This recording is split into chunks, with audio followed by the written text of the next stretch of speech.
dans le monde digital. Radio FARDC, votre station préférée. Le journal sur votre radio. Le journal sur FARDC FM.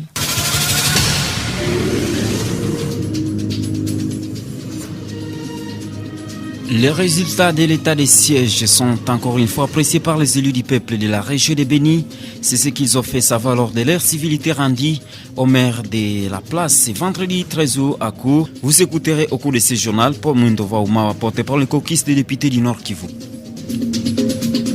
Poursuite des audiences dans l'affaire de meurtre de l'agent de l'ANR et tentative de meurtre du capitaine John de l'auditorat militaire au quartier Rangoma Ledezou dernier. 6 de ces prévenus pourront être condamnés à mort. Tel est le réquisitoire du ministère public lors des audiences de ce vendredi 13 août. Également, dans ce journal, nous allons parler de la situation sanitaire à la ville de Butembo où la Fédération des entreprises du Congo de Beni Lubero alerte sur l'extermination par coronavirus de la notabilité locale. Tels sont les titres qui vous seront développés, mesdames, messieurs. Bonsoir à vous.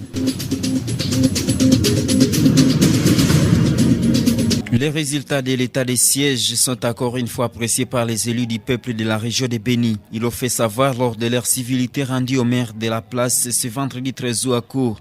D'après ces députés nationaux élus de la ville et territoire de Béni, une grande délégation du gouvernement central arrive incessamment sur place pour se rendre compte de l'évolution de la situation sécuritaire. Écoutez le Paul Mwindova Ouma, porte-parole du caucus des députés du Nord Kivu. Nous sommes là également parce qu'il y a des membres du gouvernement qui vont également arriver ici pour également analyser et voir comment l'état des sièges est en train de se comporter dans toute cette partie. Et donc c'est essentiellement pour cela que nous sommes là, et parce que vous le savez, l'état des sièges a été décrété pour ramener la paix, et une mesure prise par le chef de l'État et qui est accompagnée par toutes les institutions a envie de permettre que la paix soit une réalité. Ainsi, toutes les institutions sont mobilisées pour permettre qu'il y ait moins de bavures et que l'objectif qui est d'obtenir la paix soit urgemment trouvé. Il y a des actes qui sont en train d'être posés. Nous avons appris, on a été même avec beaucoup d'autorités. Il y a des gens qui sont en train d'être arrêtés, que ce soit du côté des civils, que ce soit du côté de l'armée, que ce soit même du côté de la police. Et donc, il y a une volonté qui veut à tout prix à ce que tous ceux qui mettent du désordre et qui sont les acteurs qui sèment la sécurité puissent être mis de côté. Et donc, dans cet objectif-là, la population est appelée à donner toute information qui doit permettre aux autorités de pouvoir arriver à leur bonne fin. Et donc, nous demandons à la population de collaborer et surtout de dénoncer tout ce qu'il y a à dénoncer. Tout mauvais comportement et tout suspect doit être dénoncé pour qu'il soit mis hors d'état de nuire.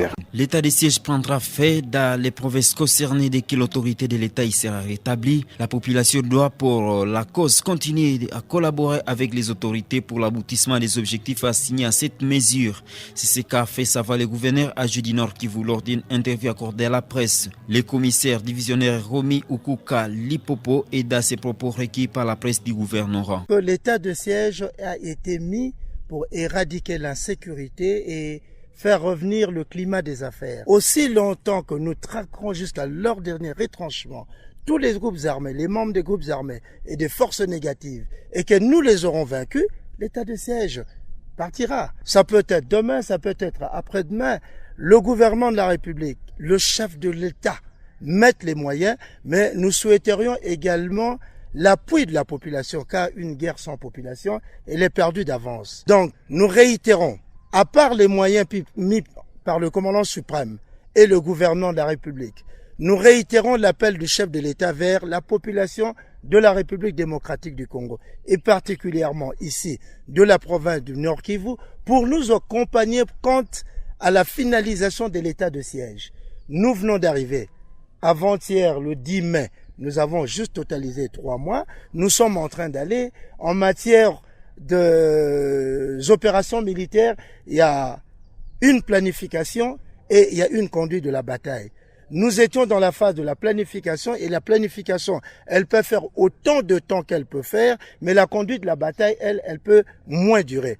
Nous espérons qu'avec l'apport de tout le monde et les moyens mis par le gouvernement et le commandant suprême que l'état de siège tel que édicté par la loi et par les autorités prendra rapidement fin pour que toutes celles et tous ceux qui voudront bien venir au Nord Kivu pour notamment exploiter les minerais, notamment demander à vivre sur ce sol, puissent venir rapidement et calmement. Donc le délai, c'est quand les opérations seraient terminées et que nous aurons ramené la paix dans le Nord Kivu. Clôture de la visite des services du représentant spécial âgé secrétaire général des Nations Unies à République démocratique du Congo ce vendredi 13 août 2021. Pendant des jours, Kassim Diane a échangé avec les autorités militaro-policières et les forces vives de Béni. Dans une conférence de presse qui s'en est suivie, le diplomate onusien a annoncé la coopération militaire entre les casques bleus et les FARDC. Ces opérations ont pour but d'éradiquer les groupes armés et protéger les civils. Kassim Diane est dans ses propos sélectionnés par votre rédaction. Ça a été une décision, je crois, importante pour la RDC de demander au Conseil, de demander à la MONUSCO de renforcer le dispositif intelligence et recueil d'informations. Et je puis vous dire que, en tout cas sur ce volet-là, les choses connaissent des avancées. Encore une fois, il y a des détails opérationnels militaires sur lesquels vous comprendrez que je ne peux pas revenir. Deuxième élément que vous soulevez, je pense qui est assez important, qui est très important de faire remarquer, c'est le côté protection des civils. Il ne s'agit pas seulement de faire les opérations militaires, mais par exemple, il s'agit aujourd'hui de sécuriser les civils. Et ce que j'ai vu, ce que j'ai entendu, les informations qui m'ont été communiquées hier, sont extrêmement satisfaisantes. Aujourd'hui, par exemple, avec l'armée congolaise, la police nationale congolaise, la MONUSCO, il y a des axes routiers qui sont en train d'être sécurisés. Force de la brigade d'intervention. Justement, cette brigade est conçue pour s'adapter à ce qu'on appelle les combats jungle warfare, c'est-à-dire les combats dans des zones de forêt, etc.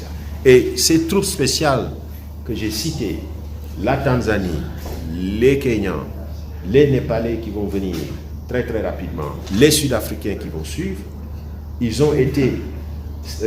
ont été ces troupes, choisies, sélectionnées sur la base de ces critères. Et donc, je pense qu'il y a vous allez voir un changement de mode opératoire. Je suis sûr que les tacticiens, et non seulement d'ailleurs, j'ai oublié un élément important dans cette configuration de la force de la brigade d'intervention, ils ont aussi un état-major de 58 officiers qui ont été choisis sur la base de leur expérience tactique et qui sont ici avec la force d'intervention de la brigade et qui vont être les planificateurs et les architectes de cette nouvelle offensive. Les forces armées de la République démocratique du Congo affirment avoir neutralisé combattants Maïmaï du groupe IPRC à côté de des armes blanches récupérées. C'était lors des affrontements qui ont eu lieu dans une position de phare de ce secteur de Rwenzori vers 22h du jeudi dernier. Selon les porte-parole des opérations Sokola 1 Clan Nord, ce groupe est composé essentiellement de certains jeunes de la commune urbano-rurale de Loumé et de Mutwanga dans le secteur de Rwenzori. Il ajoute que ces mouvements rebelles travaillent en collaboration avec les ADF MTM et ne supportent pas la présence des militaires dans cette contrée, chose qui justifierait leurs attaques perpétuelles contre les positions des FARDC. Retour sur la célébration de la Journée internationale de la jeunesse le 12 août de chaque année. Celle-ci a été l'occasion pour les membres de la plateforme et des associations des jeunes de Butembo de réitérer leur soutien aux autorités établies sur place dans le cadre de l'état de siège. Ces regroupements de jeunes ont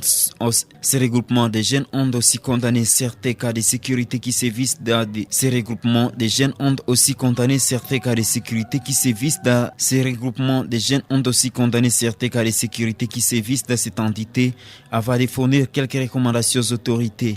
Mireille Djouria a exploité pour vous leur communiqué publié pour la circonstance. Voici les résumés qu'il vous fournit. Après une justice populaire vécue au quartier Matanda, la plateforme estime que ce comportement est une conséquence de l'insuffisance de la communication entre les animateurs actuels de la ville de Butembo et la population au regard de l'état des sièges en cours. Face à cette situation, la plateforme de jeunes a fait des recommandations à l'autorité, au mouvement citoyen et groupes de pression ainsi qu'à la population à prendre plus de responsabilités dans la gestion de la question sécuritaire de la ville de Butembo, d'éviter toute manipulation visant à s'attaquer à l'état des sièges et de renouveler sa confiance à l'autorité. Poursuite des audiences dans l'affaire des meurtres de Naja de l'ANR et des tentatives de meurtre du capitaine John de l'auditorat militaire au quartier Rwangoma le 2 août dernier. La journée de ce vendredi 13 août a été consacrée essentiellement au réquisitoire du ministère public contre cette présumée arrêtée pour la cause. 6 d'entre eux pourront être condamnés à mort. Sébastien Moussaï. Pour les prévenus Kavuo Mayani, Kombi Lebla alias Kassiksin, Kasereka Jonathan, Mouindo Isaac et Mbomba Jean-Baptiste, les ministères publics requièrent une peine de mort. L'organe de la loi porte à leur charge les infractions de meurtre et tentatives de meurtre. Ceux-ci auraient participé au léchage à mort du fait Gomez et tenté de tuer dans les mêmes circonstances le capitaine John alors que tous deux étaient dans une mission d'arrestation de Madame Mayani, présumée collaboratrice de l'ADEF. Ces réquisitoires pourtant soutenus par la partie civile et réfutés par la défense des accusés. Pour les avocats des incriminés, tous les éléments de preuve ne sont pas réunis pour qualifier les charges portées à leurs clients. D'autre part, toutes les parties sont jusque-là d'accord sur l'acquittement du prévenu Singa pour insuffisance d'éléments de preuve. Ce dernier aurait simplement été arrêté par les éléments de l'ordre car retrouvé au mauvais endroit au mauvais moment. Enfin, les ministères publics demande aux incriminés de payer à la partie civile en francs congolais tant équivalent à $500,000 américains à guise de dommages et intérêts. Cette option n'est pas néanmoins bien reçue par la défense. Il s'y est de signaler que les prochaines audiences réservées au prononcé du jugement sont prévues pour le mercredi 18 août prochain.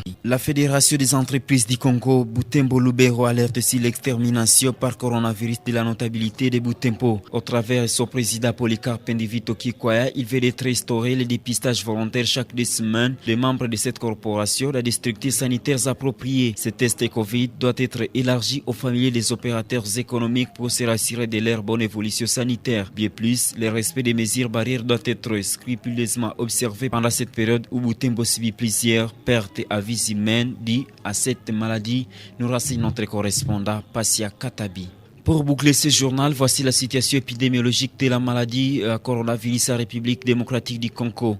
Le pays a enregistré 86 nouveaux cas confirmés dans 4 provinces la journée du jeudi 12 août 2021. Parmi ces cas, 66 sont au nord Kivu, à Kinshasa, 7 dans le Haut-Katanga, 1 en Ituri.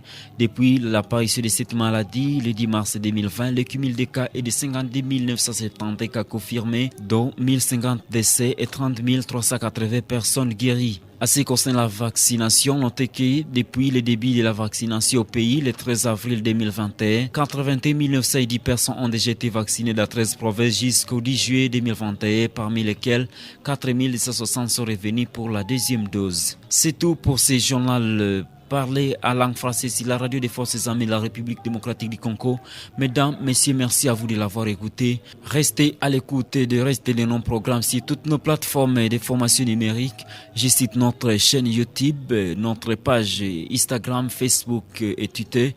Tapez tout simplement Sifa Radio FRDC et restez connectés à l'écoute de la vraie formation sécuritaire. À très bientôt. Les héros dans l'ombre parlent. Dans la revue de presse. La revue de presse sur la radio FARDC. Ouvrons cette revue de presse nationale congolaise par le site d'information politico-possédé qui écrit « Commission paritaire opposition majorité à l'Assemblée nationale.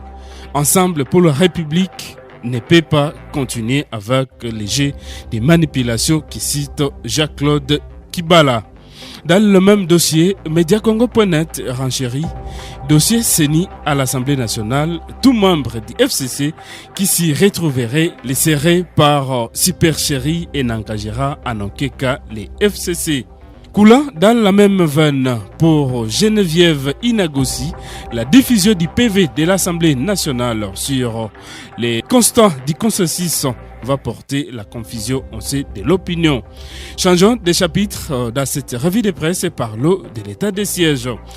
Commençons par 7 sur 7 précédé qui écrit « L'armée déploie une nouvelle lourde artillerie pour en finir définitivement avec les ADF ». Dans le même chapitre, l'armée annonce la conquête du centre stratégique des formations et des radicalisations des ADF à Mwalika, écrit Matangazo News TV.net. Kinshasa, la police disperse la marche des tenanciers des bars et nightclubs réclamant l'allègement des mesures contre la propagation de la Covid-19, écrit les sites d'information de la radio Okapi. Le chef de l'État réitère son engagement à lutter contre le chômage des jeunes, rapporte l'agence congolaise de presse. État de siège, 45 rebelles tués par l'armée après des combats intenses à Beni, titre à lire sur Actu30.cd. Enfin, on va déboucler cette revue de presse. La ministre des Mines vulgarise les codes miniers auprès des acteurs sectoriels au Nord Kivu, écrit le site de la province du Nord Kivu. Mesdames et messieurs, tout pour cette revue de presse. Merci à vous de l'avoir suivi.